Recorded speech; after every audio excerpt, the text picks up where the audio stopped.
어린 시절 주일학교를 다닐 때 즐겨 부르던 찬송이 있습니다. 오늘 시편 23편에 있는 이 찬송이죠. 여호와는 나의 목자시니 내게 부족함이 없으리로다. 여러분 이 찬송 아십니까? 여호와는 나의 목자시니 내가 부족함이 없으리로다. 나로 하여금 푸른 초장에 눕게 하시며 쉴만한 물가로 인도하시는 도다. 아멘이에요? 근데 왜 다른 분들은 안 하세요? 마치 모르는 것처럼. 그러나 함께 찬양해 주셔서 감사합니다. 어렸을 때 이 찬양 때문에 늘 즐거웠습니다. 그 내용이 뭔지도 모르고 은유를 따라서 그저 열심히 불렀던 기억이 나는데요, 찬송을 부르면서 행복했고 저의 친구들도 가족들도 어머니도 이 찬송을 즐겨 불렀습니다. 그런데 이 찬송의 그 깊은 내용을 어렸을 때는 몰랐어요. 신학교에 들어가서 이제 시편 23편을 본격적으로 공부하고 이해하게 되었는데, 여러분이 다윗이 쓴 시편 전체가 150편으로 이루어져 있는데 그 중에 73편이 바로 이 다윗에 의해서 불리워진 찬송입니다. 어려울 때나 슬플 때나 기쁠 때나 그는 하나님의 곁을 떠나지 아니하고 이처럼 찬송시로 자신의 신앙 고백을 올리게 되었는데, 그것이 시편의 기록이 되어 말씀이 되고 우리에게 격려가 되고 위로가 되니 얼마나 감사한지 모릅니다. 신학교에서 이 시편을 공부하니 머리로서는 이해가 잘 되었어요. 그래서 어떠한 동기로 기록되었으며 어떻게 표현을 하였으며 또한 배경은 무엇이며 이해는 잘 되어졌는데, 그러므로 학교에서 내는 레포트라든지 시험에서는 점수를 잘 받았는데 문제는 항상 마음이 허전한 부분이 있는 것이었어요. 다윗은 이와 같은 찬송시를 통해서 살아계신 하나님을 체험으로 경험하고 또한 살아계신 그 하나님이 마음의 느낌으로 와서 이처럼 마음 중심으로부터 터져나오는 찬송으로 드렸는데, 저는 그저 머리로 이해할 뿐이요 가슴으로 느끼지 못하는 그와 같은 허전함이 있었던 것입니다.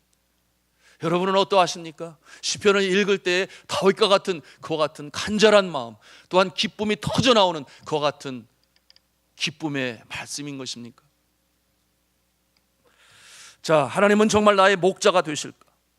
그럴 때 그렇고 말고 어떻게 왜라고 질문했을 때 성경에 이렇게 쓰여 있잖아, 그러니까 목자가 되시나 보지, 이것은 아니거든요. 정말 마음으로부터 우러나오는 하나님 나의 목자가 되시고, 그런가 하면은 이 시편 18편에 이 다윗은 고백하기를 여호와는 나의 방패가 되시고 바위가 되시고 창이 되시고 요새가 되시고 뿔이 되시고 보호하시는 날개가 되신다, 그렇게 고백했는데 정말 그와 같은 마음이 우리에게 있는가? 우리는 돌이켜볼 수 있어야 하겠습니다. 자, 이와 같은 모습은 결국 체험이 있어야 되는데, 경험이 있어야 되는데, 살아계신 하나님이 나의 삶 속에, 나의 가정에, 나의 일터 가운데 나타나야 되는데 그렇지 아니한 모습이 많이 있습니다. 안타깝죠. 저는 선교지에서 24년이라는 세월을 보냈습니다.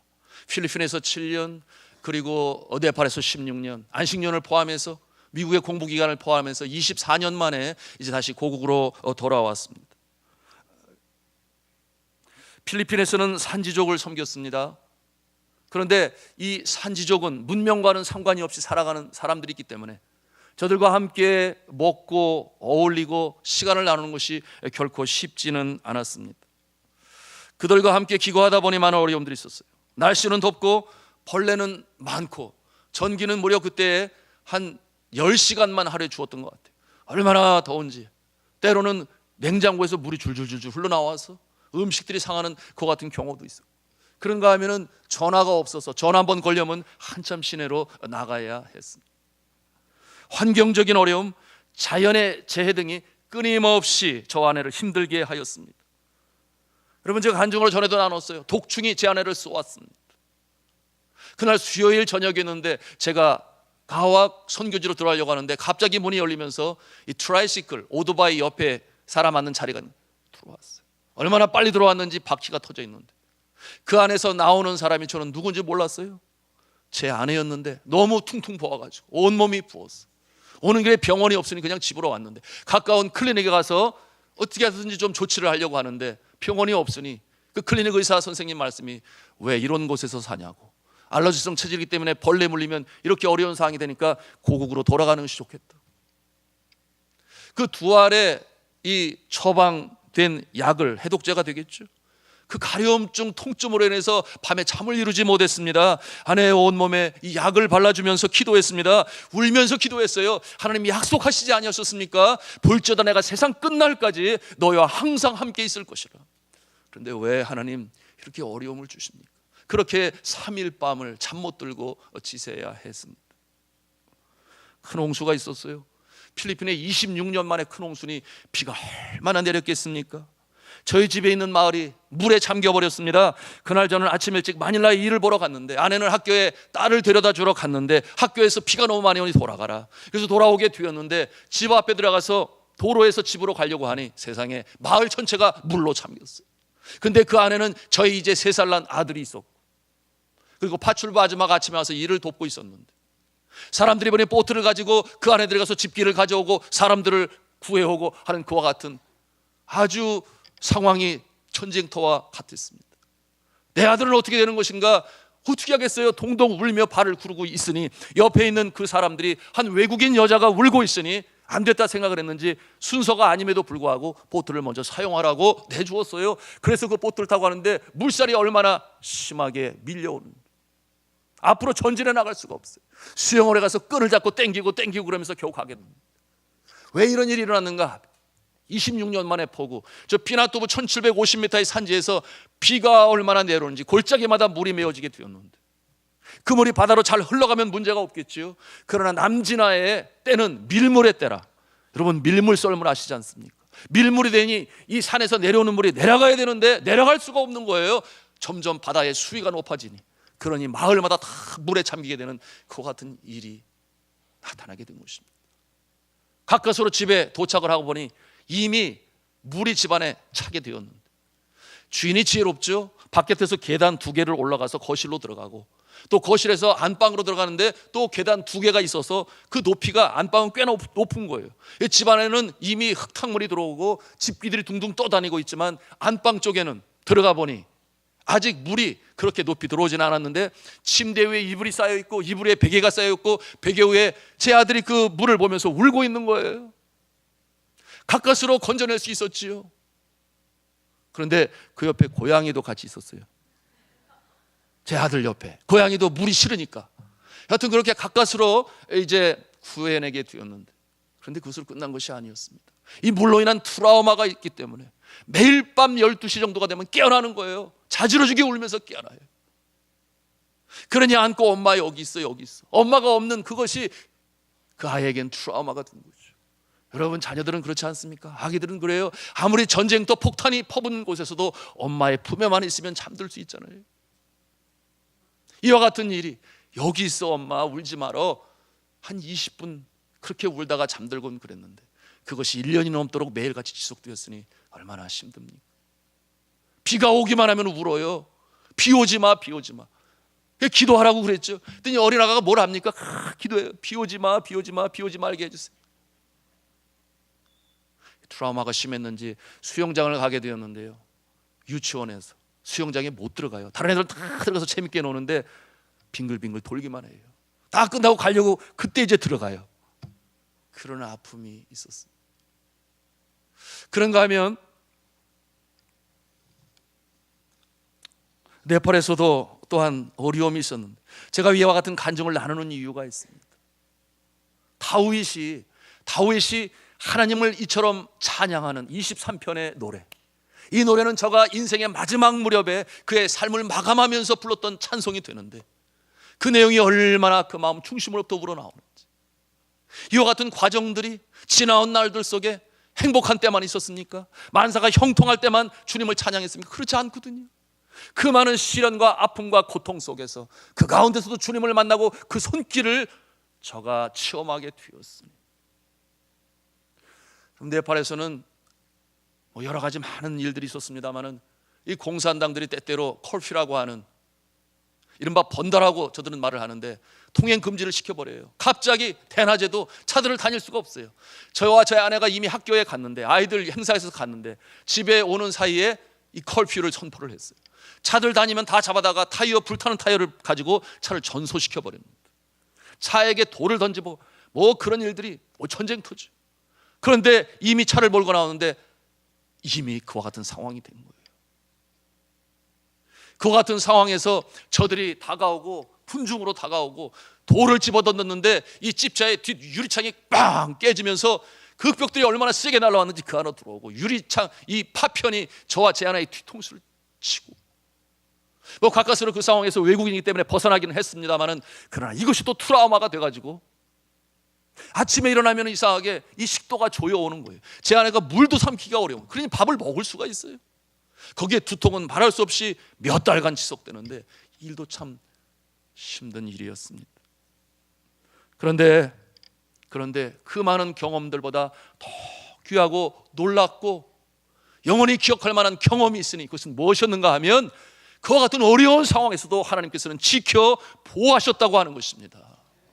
방패가 되시고 창이 되시고 산성이 되시고 요새가 되시고, 그때마다 보호하시는 하나님의 손길을 체험하게 되었으니, 그의 마음 중심으로부터 하나님은 살아계셔, 하나님은 살아계셔, 하나님은 보호하고 계시지, 그와 같은 그 느낌, 그 체험, 그때부터 이 시편의 말씀이 너무나 마음에 와닿는 거예요.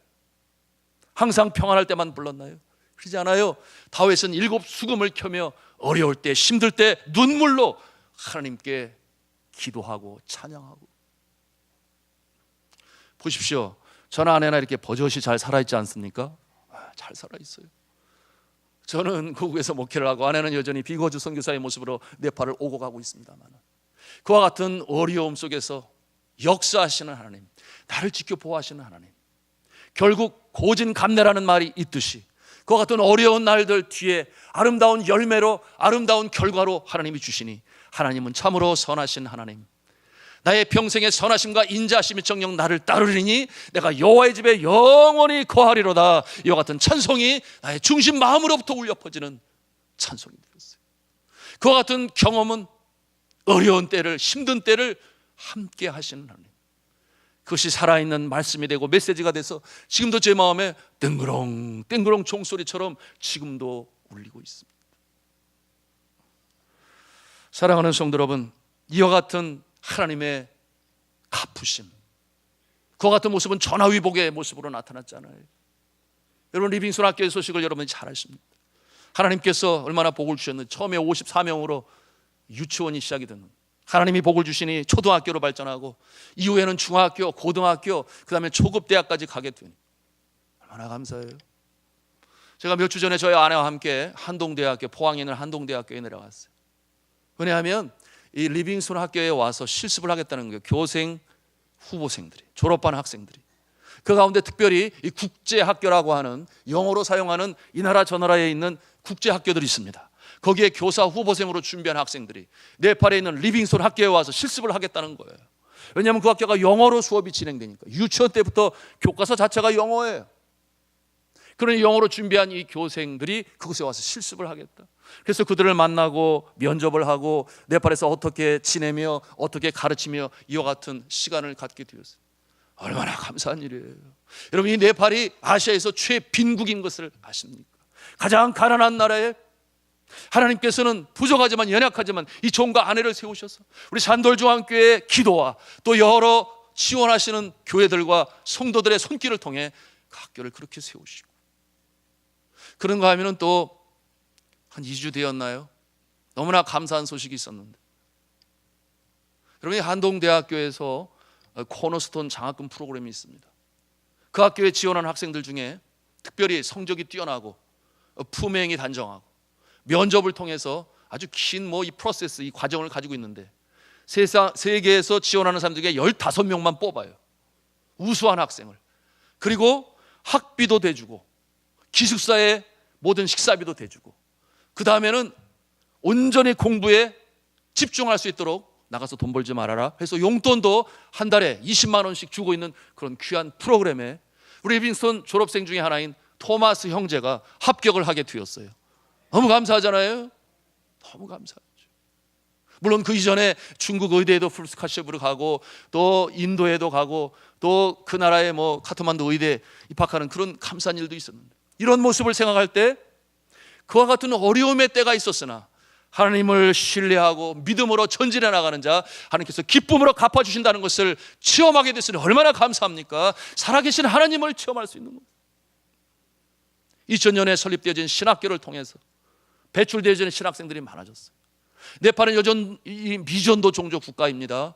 교회가 없는 곳이 더 많아요.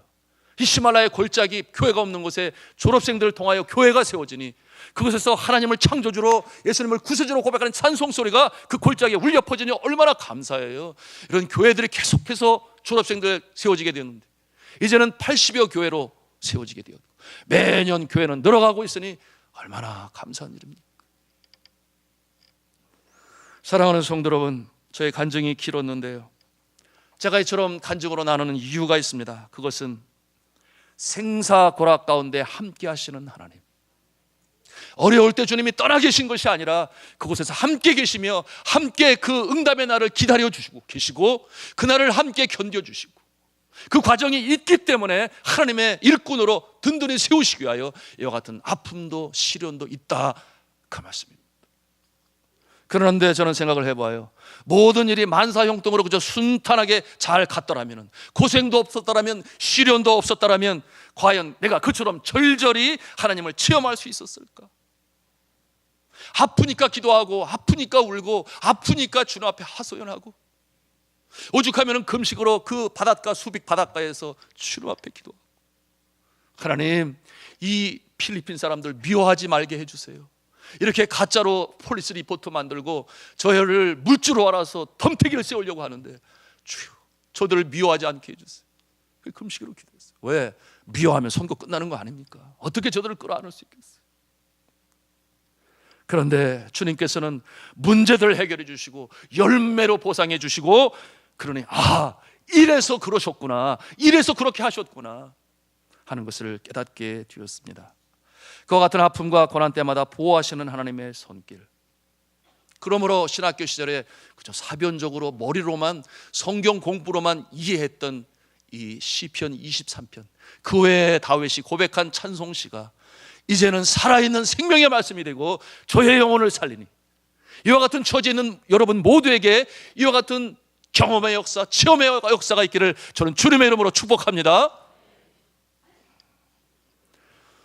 사랑하는 성도 여러분, 그의 신앙 고백적인 이 시를 통해서 시편 23편, 누구나 다 좋아하는 이 시편 23편의 내용 중에 우리가 너무나 귀한 영적 진리가 있지만 시간상 두 가지만 함께 나누기를 원하는데요, 우리 첫 번째 한음성으로 하겠습니다. 그는 고난의 경험 속에서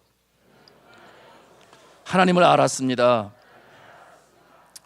고난의 경험 속에서 하나님을 알았다는 거예요. 그러므로 그는 경험 속에서 만난 하나님이 어떠하신 하나님이신지, 저가 그 이름을 부를 수 있었어요. 이름을 만든다고 하는 것은 이스라엘의 문화 속에서 생각하고 있는 성격이 그 안에 담겨져 있습니다. 그런데 이 다윗은 여호와의 이름을 여러 가지 모습으로 불러요. 여호와는 나의 목자가 되시니 그렇게 그 이름을 부릅니다.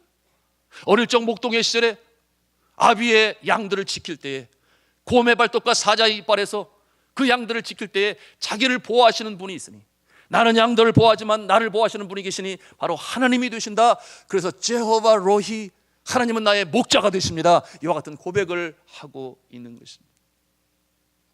또한 그런가 하면은 저가 이름을 만들어 부르게 되는데, 그는 하나님은 바위가 되시고 또한 방패가 되시고 요새가 되시고 풀이 되시고 피난처가 되시고 보호하시는 날개가 되시고, 아멘 아닙니까? 어떻게 그런 이름을 만들 수가 있어요? 체험했기 때문에, 경험했기 때문에. 그 경험의 현장이 전쟁터가 아니었겠습니까? 피난처가 아니었겠습니까? 그의 장인어른 사울 왕으로부터 사울 왕이 정신이 혼란스러웠잖아요. 여호와의 신이 그를 떠나니 악령이 그에게 임하고 다윗을 죽이려고 하고. 여러분, 이와 같은 이름은 오늘날 어느 시인이 만들어내는 아주 고상한 이름처럼 그런 머리로 지어낸 이름이 아니지 않습니까? 그렇게 아름답습니까? 뿔이 아름답습니까? 산성이 아름답습니까? 그렇지 않아요. 이 생명이 생사고가 하는 전쟁터에서 그의 생명을 보호하시는 하나님을 체험할 때 그는 하나님은 나의 방패가 되시고 창이 되시고 그렇게 고백할 수 있었습니다. 저가 도망자의 모습으로 차디찬 광야에 집에도 가지 못해요. 그날이 하루 이틀이 아니에요. 10년이라는 세월 속에 도망자의 모습으로 광야에 살 때 밤마다 차디찬 그 땅에 몸을 누일 때 밤하늘에 빛나는 별들은 그의 눈물로 얼룩졌을 것입니다. 그럼에도 불구하고 저는 눈물 속에서 주님의 이름을 불러요. 주님은 나의 피난처가 되십니다. 어떤 미사역으로 그 이름을 지은 것이 아니라 전쟁터와 같은 그 세상에서 내가 경험한 하나님, 내가 체험한 하나님, 그 이름으로 주님을 부르니 이 이름이 우리의 삶에도 생명의 말씀이 되고, 맞아, 주님은 나의 피난처가 되시지, 나를 보호하시는 날개가 되시지, 그와 같은 고백을 할 수 있는 것입니다. 자, 이와 같은 모습, 오늘 말씀해 보니 자신은 양이 되었어요. 하나님은 목자가 되셨습니다. 자신보다 더 크고 놀라우신 하나님이 목자가 되시니 그에게 평안함이 있습니다. 여러분이 양을 잘 아시지 않습니까? 양은 그렇게 똑똑하지도 않아요. 누구를 공격할 줄도 몰라요. 때로 모여서 다녀요. 목자가 없으면 갈 길을 알 수가 없어요. 그러니 이 양들의 모습은 어느 그림을 보아도, 달력을 보아도 항상 서 있는 모습이에요. 편안하게 앉아있는 모습이나 이렇게 누워서 편히 쉬는 모습을 볼 수가 없어요.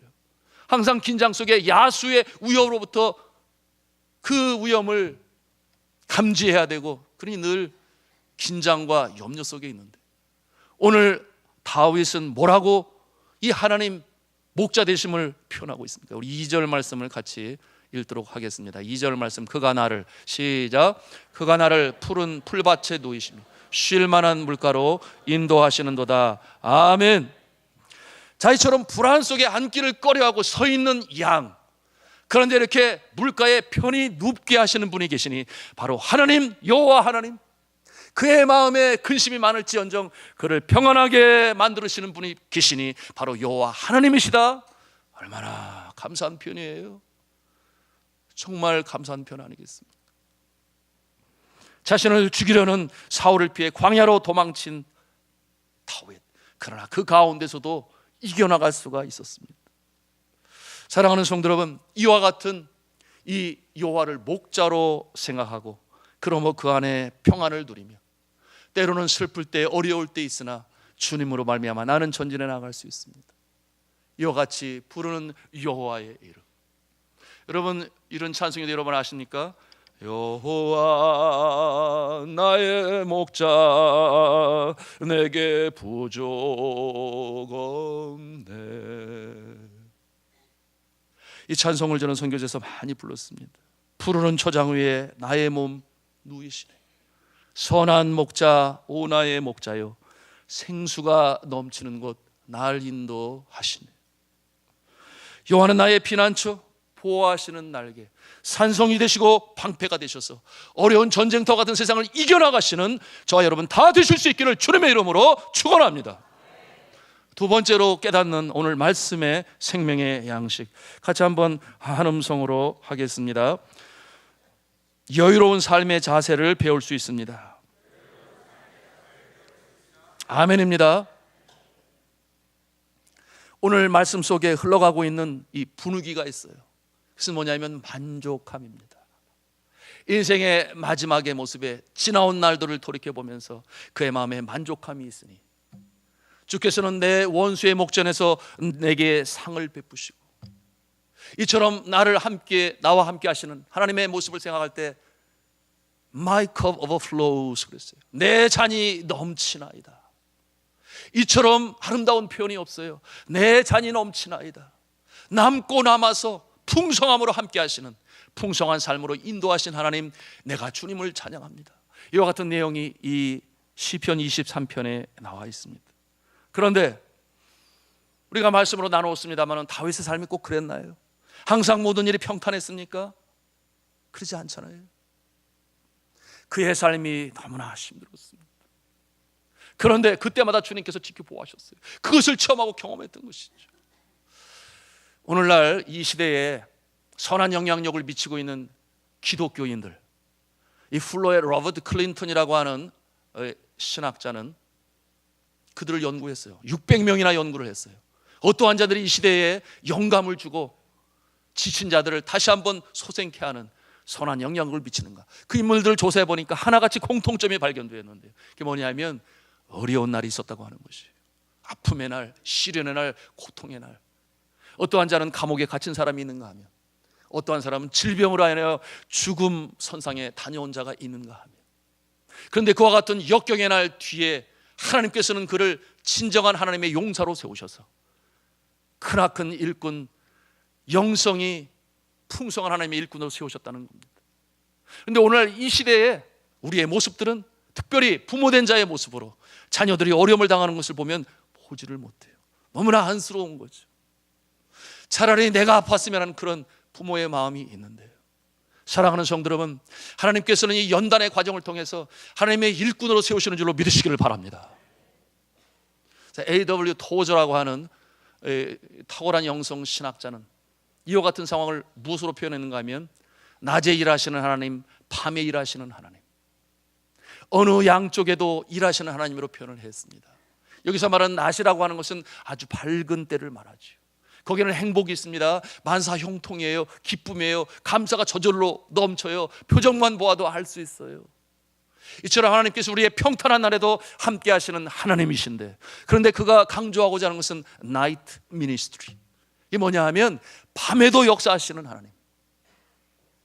우리가 힘들 때에, 지칠 때에, 가정에서 어떠한 관계의 일로 인하여 힘들 때에, 자녀가 믿음 안에 서지 못하고 부모에게 거역하고 떠날 때, 우리의 일터에서, 직장에서, 사업장에서 재정의 압박으로 인해서 거래처가 끊어짐으로 말미암아, 그런가 하면 육신의 질고로 말미암아 너무 힘들어. 다시금 일어설 수 있을까? 나는 다시금 가장으로서 일터에 나갈 수 있을까? 그런 눈물 어린 밤을 지낼 때, 그때도 하나님이 함께 하신다 그 말이에요. 하나님이 함께 바라보시며 지켜보시며 내가 너를 보고 있어. 일어날 때가 올 거야. 그러나 그때까지 견딜 수 있어야 돼. 밤에도 일하시는 하나님, 이와 같은 하나님이 우리와 함께 계심을 믿으시기를 바랍니다. 바로 다윗이 그 모습이죠. 그럼에도 불구하고 저가 만족함이 있어요. 저에게는 하나님을 향한 감사가 넘칩니다. 우리가 다윗이 어떠한 삶을 살았는지 잘 알아요. 목동에서 성장해서 기름 부음을 받게 되니 나라의 왕이 될 것인데, 하나님께서 그때부터 함께 하셨더라. 골리앗 대장을 때려 눕히잖아요. 그래서 이스라엘의 영웅이 됩니다. 저가 왕의 위엄을 갖춰가기 시작합니다. 그런데 예기치 않은 일이 벌어졌잖아요. 자신의 장인어른 미갈의 아버지 사울왕으로부터 미움을 받습니다. 질투를 받아요. 그러니 생명의 위협을 느껴 쫓김을 당하고, 그와 같은 광야의 날들이 10년이라고 그랬습니다. 그런데 종래 하나님께서는 그를 왕으로 세우셔서, 성군으로 세우셔서 영토를 넓히고, 그러는 가운데 압살롬 자신의 아들로부터 반역을 당하기도 하고 그 노년의 때가 어렵기도 했지만, 그러나 이제 오늘 23편 삶을 마감하면서 인생 전체를 바라보니 내 잔이 넘치나이다. 사랑하는 성도 여러분, 때때로 그와 같은 모습이 있어요. 나에게 지금 어려움이 딱 닥쳐왔어요. 너무나 두렵고 떨려요. 어찌할 바를 몰라요. 마치 그 상황이 내가 그 상황에서 건짐을 받지 못할 것처럼 내 평생에 이렇게 가는 것이 아닐까 하여 주저앉을 때가 있는데, 그러나 우리가 믿어야 할 것은 하나님께서 만세전에 우리를 택하셨는 줄로 믿으시기를 바랍니다. 그러니 하나님을 믿는 백성이 되었어요. 어미 복중에 짓기 전에 내 이름을 알았다 그랬어요. 우리의 한순간 한순간이 주님께서 붙잡고 나가시는데, 언제까지 붙잡고 나가십니까? 저 하늘나라까지 하나님께서 우리를 붙잡고 나가실 줄로 믿습니다. 그러므로 우리 인생을 바라볼 때에, 하나님의 손길을 바라볼 때에 어느 한순간으로 힘들어하고 좌절하고 그런 것이 아니라 나의 평생의 선하심과 인자심이 나를 끌고 갈 것이다. 아멘. 이 모습으로 우리가 믿음으로 일어설 수 있어야 돼요. 그는, 이 다윗은 파란만장한 인생을 보내면서 시간이 날 때마다 7편 수금을 타며 주님을 찬송했습니다. 때로는 눈물 속에서도 찬송을 했어요. 여러분 심겹고 어려울 때 눈물 흘리면서 찬송을 하신 적이 있습니까? 그것이 신앙의 표현이 된 적이 있습니까? 많은 믿음이 연약한 사람들은 어려움이 있으면 그냥 떠나요. 세상을 의지하고 세상에 길이 있나 싶어서 믿음에서 떨어져 나가고, 그러나 믿음 있는 사람은 더더욱 주님 앞에 가까이 다가가요. 제 어린아가가 잘못하여 엄마가 이놈하고 야단치면 울면서도 어디로 가요? 어디 도망가요? 도망가요. 어머님의 품으로 들어와요. 더 가까이 와요. 어머니 그러지 마세요. 엄마 그러지 말아요. 더 가까이 와요. 다윗은 어려울 때, 슬플 때 눈물을 흘리면서도 때로는 토설적인 기도시가 이 시편에 담겨져 있어요. 내가 무덤에 내려가는 자 같나이다. 주여 나를 건져 주옵소서. 아무리 어려운 상황에서도 주님을 의지하며 저가 찬송을 부르며 눈물을 흘리며, 이와 같은 모습이 시편 가운데 있는데, 그와 같은 모습의 마지막 결론이 뭐라고 그랬어요? 감사, 만족. 사랑하는 성도 여러분, 이 만족이 어디서 옵니까? 만족. 이 만족은 평안한 상태를 말하겠죠. 마음이 흔들리지 않아요.